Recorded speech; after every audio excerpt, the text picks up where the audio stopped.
All right. Hello, everybody. My name's Joe. This is for the part three of the interview with a friend from a different culture assignment.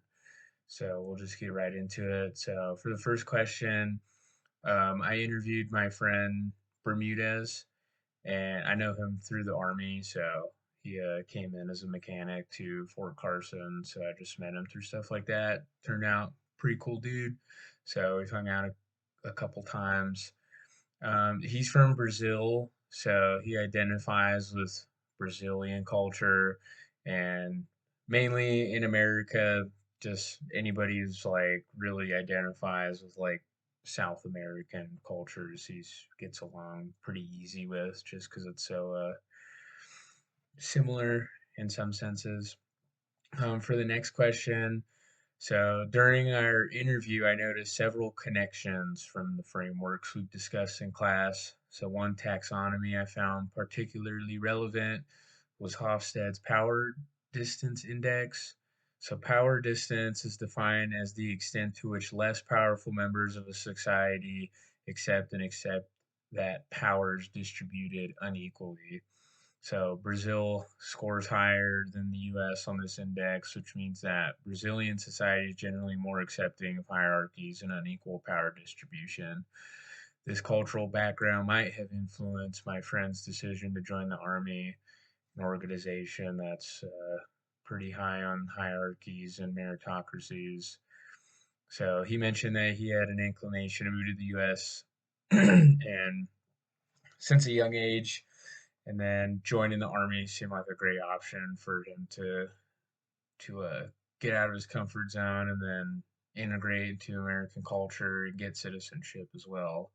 And then another cultural concept that stood out during the interview was the difference between high context and low context cultures. So, high context cultures are those in which communication relies heavily on nonverbal cues, implied meanings, and shared cultural understanding. In contrast, low context cultures are those where communicating is more explicit, direct, and relies less on nonverbal cues. So Brazil is considered a high context culture, while the United States is a low context culture. So my friend described his initial experience in the US as a culture shock with a lot of differences in just food, language, and just talking to people as well.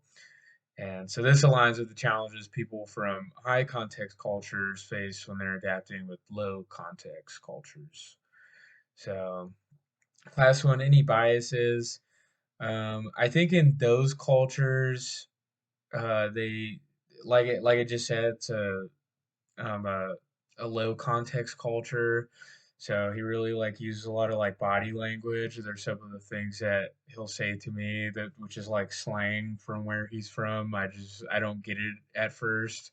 And then when I don't get it, we kind of have like awkward situations. So I was kind of noticing that during the interview where he would say some slang or it's on FaceTime, so I can't really like see what he's doing with his hands or what his body languages do very well. So that was uh that was a bias that I had versus if I was in his culture, I just kind of would have understood.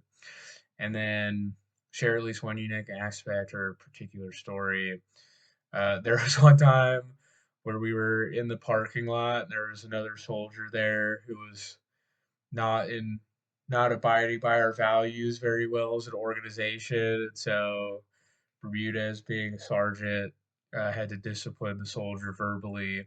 But it was really funny because he got really mad and he started speaking his native language, and the soldier is was born and raised here, doesn't speak any other language other than English, so he just had this like really big dude in his face yelling at him in a different language because he got so mad. So that was a funny story that I was there for it, but he said it again in the interview. I thought it was a good story. So thank you.